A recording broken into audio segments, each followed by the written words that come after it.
Quand on parle d'astronomie, on comprend rapidement à quel point la taille des astres, la Terre, la Lune, le Soleil, etc., est démesurément grande, que ce soit en termes de taille ou de distance. Surtout les distances. Enfin, on comprend, c'est vite dit ça. Parce que pour moi, la taille de la Lune et du Soleil, c'est la même que celle d'un tronc de feuille de classeur. Et la taille de la Terre, je sais pas quelle taille elle fait, mais en tout cas, moi je suis pas subjugué par sa démesure. Tous ces trucs d'astronomie là, ça pour moi c'est que dans les revues. C'est vrai. De notre point de vue, il est difficile d'imaginer les astres et surtout leur dimension, leur grandeur. Et ça vaut même pour la planète la plus proche de nous, la Terre. En effet, étant coincé à sa surface, on est incapable d'apercevoir sa rotondité. Et pourtant, même d'ici, il y a déjà des choses très simples à observer.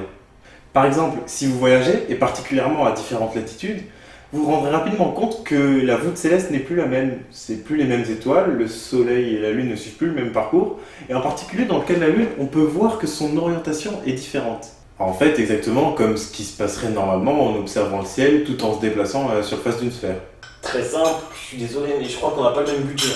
Parce que moi, je m'amuse pas à changer de latitude comme ça au KLM quand ça me chante.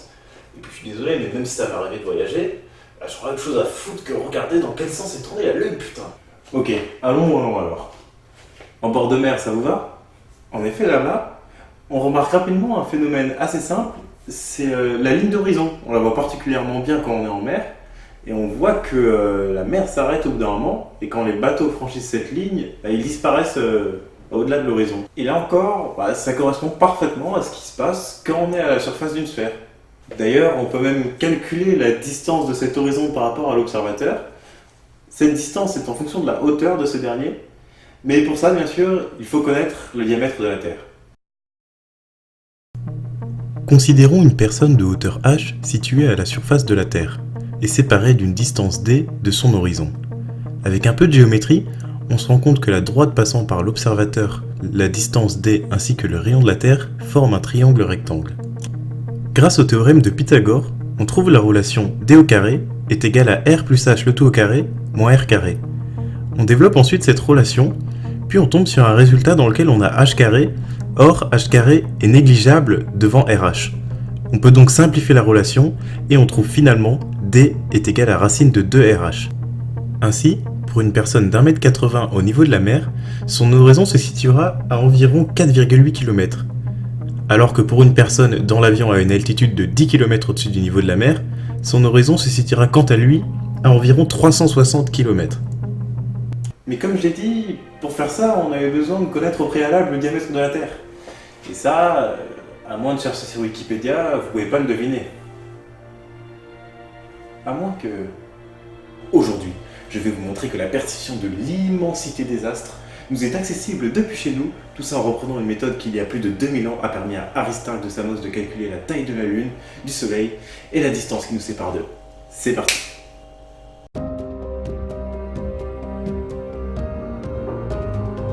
Vous vous souvenez quand je vous ai expliqué que depuis la surface, on peut se rendre compte que la Terre est ronde?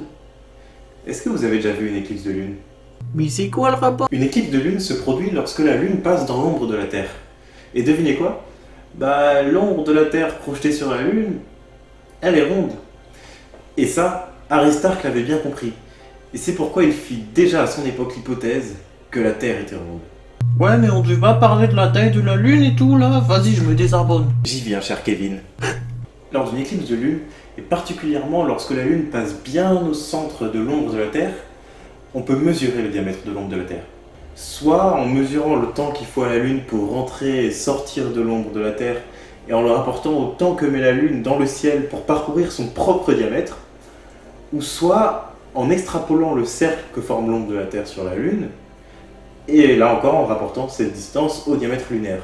On a un moyen temporel ou spatial pour comparer leur diamètre. Si vous faites ça, vous trouverez alors que l'ombre de la Terre mesure environ 2,7 lunes. T'oublies que c'est l'ombre de la Terre projetée sur la Lune. Par la Terre. Et oui, on a oublié un truc important, c'est qu'on a supposé qu'au niveau de la Lune, l'ombre de la Terre avait la même taille que la Terre. Ce qui aurait été le cas si l'ombre de la Terre était cylindrique. Mais comme vous pouvez le voir sur ce schéma, en fait, elle a plutôt une forme conique. Bah c'est super. On fait comment du coup? C'est maintenant qu'on va faire appel à une astuce. On va se pencher sur le cas maintenant d'une éclipse solaire, qui elle correspond cette fois au passage de la Terre dans l'ombre de la Lune. Enfin, dans. Vous m'avez compris. Oui. Et donc? Bah... Je sais pas si vous avez remarqué, mais... Oh, tu te calmes direct avec ton intro de podcast à la con là. Je sais pas si vous avez remarqué, mais la Lune et le Soleil ont exactement la même taille dans le ciel. Genre? Oui, d'ailleurs, ça se remarque très bien pendant une éclipse solaire, où la Lune et le Soleil se superposent parfaitement dans le ciel, ce qui permet d'ailleurs d'observer la couronne qui entoure le Soleil. Ah ouais, j'avoue. Je me permets d'ailleurs de faire un petit aparté sur la taille apparente. La taille apparente, ou taille angulaire, est relative à la position de l'observateur, contrairement à la taille tout court qui, elle, heureusement, est toujours la même. En fait, c'est la taille à laquelle, depuis votre position, vous voyez un objet. Plus formellement, c'est l'angle qui forme le cône qui relie sa base, l'objet, à son sommet, votre œil, l'observateur. Et donc concrètement, ça signifie que la Lune et le Soleil s'inscrivent dans un cône dont le sommet est situé plus ou moins pile poil à la surface de la Terre. Et donc? Donc l'ombre de la Lune est réduite à la taille d'un point à la surface de la Terre. Et donc? Son diamètre a diminué d'un diamètre lunaire. Donc maintenant, si on se considère de nouveau dans le cas où la Lune est de l'autre côté de la Terre, c'est-à-dire pendant l'éclipse de Lune, mais qu'on admet qu'elle est toujours à la même distance de la Lune, j'ai le droit. J'ai le droit. Donc en fait, en se rectifiant et en disant que l'ombre de la Terre projetée sur la Lune mesure un diamètre terrestre moins un diamètre lunaire, en faisant le calcul, on trouve maintenant que la Terre mesure environ 3,7 diamètres lunaires. Ok, maintenant on a une idée de la taille de la Lune, mais qu'en est-il de sa distance à la Terre? Souvenez-vous quand je vous ai parlé du temps que met la Lune à parcourir son propre diamètre dans le ciel. Et bien si on rapporte ce temps au temps que la Lune met pour faire un tour complet de la voûte céleste, on trouve que la circonférence de l'orbite lunaire est d'environ 700 lunes, ou environ 200 terres. À partir de là, géométrie d'école primaire, on divise la circonférence par 2π pour obtenir le rayon, ou ici, la distance qui sépare la Terre de la Lune. Ça représente ça. Et ouais, c'est grand. C'est même tellement grand qu'on peut y caser toutes les planètes du système solaire. Quand je vous disais que les distances étaient encore plus impressionnantes que les astres eux-mêmes. Ok, je vous vois derrière vos écrans, et je sais que vous en voulez encore plus. Et si je vous disais qu'avec tous les éléments qu'on a maintenant, on peut s'attaquer à du beaucoup plus lourd, on va mesurer les dimensions du Soleil. Ok, pour ça, ça va être plus complexe. Tout d'abord, on va avoir besoin d'une lune dichotome. Ah ouais, effectivement, c'est complexe. Non. En fait, c'est juste une lune qu'on va éclairer à moitié. Si l'on a besoin d'une lune dichotome, c'est parce que dans cette configuration, le triangle que forment la Terre, la Lune et le Soleil est un triangle rectangle en la Lune. On peut alors placer sur ce triangle petit d, la distance Terre-Lune, et grand D, l'inconnu, la distance Terre-Soleil. On a également un angle, l'angle Lune-Soleil-Terre, qu'on peut retrouver en tant qu'angle alpha, qui est un angle entre grand D et une droite fictive perpendiculaire à petit d. Maintenant, grâce à la trigonométrie, on peut déterminer que sinus de alpha est égal à petit d sur grand D, et donc que grand D est égal à petit d sur sinus de alpha. Pour finir et trouver la distance Terre-Soleil, Aristarque a eu besoin de mesurer directement l'angle alpha. En reprenant sa méthode, on trouve alors les résultats suivants. La distance Terre-Soleil est environ égale à 400 fois la distance Terre-Lune, ce qui correspond environ à 11 600 diamètres terrestres ou 43 000 diamètres lunaires. À partir de là, on sait que le Soleil a sensiblement la même taille apparente que la Lune, mais est environ 400 fois plus éloigné qu'elle de la Terre. Et en fait, quand on présente les choses comme ça, on voit rapidement comment résoudre le problème. En fait, c'est tout bêtement un théorème de Thalès de collège. Et à partir de là, vous trouvez, bien sûr, que le Soleil est 400 fois plus gros que la Lune. Ce qui correspond à peu près à une centaine de diamètres terrestres. Là, si vous vous dites « Mais qu'est-ce qu'il a ce con à tout mesurer en diamètre terrestre ?» Imaginez-vous à la place d'Aristarque de l'Antiquité qui, avec ses résultats, savait que le Soleil était beaucoup plus grand que la Terre. Et la distance qui les sépare, encore bien plus. C'est sûrement ça qui a mené Aristarque à être l'un des rares héliocentristes de son époque. Bon, ok, lui il s'était planté dans ses mesures, il avait trouvé que le Soleil était à peine 5 fois plus gros que la Terre. Mais ça a quand même suffi à le convaincre que c'était probablement plutôt la Terre qui tournait autour du Soleil que l'inverse. Le Soleil étant l'astre le plus gros, donc potentiellement le plus lourd des deux. Tout ça sans connaître la loi de gravitation universelle à l'époque, bien sûr. C'était plus une question de logique.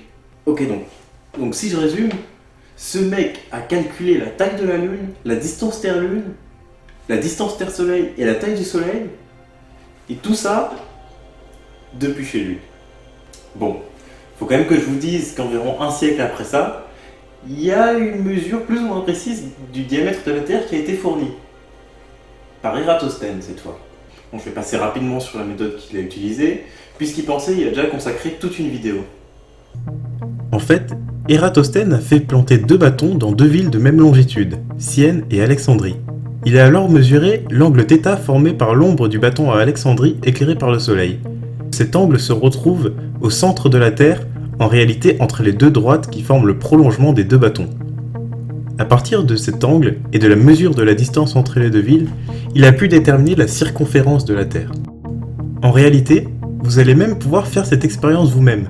Pas besoin de voyager jusqu'à Sienne ou Alexandrie, il vous suffit de trouver 2 villes de même longitude, en France métropolitaine par exemple, et de mesurer les angles formés par les 2 bâtons. On peut faire le calcul même en ayant 2 angles et pas un. Je vous laisse trouver la solution et essayer de faire le calcul par vous-même et ainsi trouver la circonférence de la Terre depuis chez vous. À partir de ces mesures, vous pourrez alors tout convertir de ce qu'on a calculé dans cet épisode et vous pourrez aussi, si vous voulez, comparer avec ce que vous trouvez sur Wikipédia. Vous savez maintenant, grâce aux grands savants de l'Antiquité, comment se rendre compte de l'immensité des dimensions des astres du système solaire, et tout ça depuis chez vous. Alors, vous la ressentez la démesure de l'astronomie maintenant ? Merci à tous d'avoir suivi cette première vidéo sur ma chaîne YouTube. N'hésitez pas à la commenter, vraiment c'est très important, j'aimerais avoir vos retours et surtout je vais essayer d'y répondre à vos éventuelles questions, remarques dans la prochaine vidéo. Je vais essayer de faire ça de manière récurrente à la fin de chaque vidéo. Bien sûr, je suis en train de lancer ma chaîne, j'aimerais qu'elle décolle, hein, c'est le rêve de tout youtubeur. Donc n'hésitez pas, si vous avez aimé, à laisser un like et surtout, abonnez-vous. Sur ce, je vous dis portez-vous bien et à la prochaine.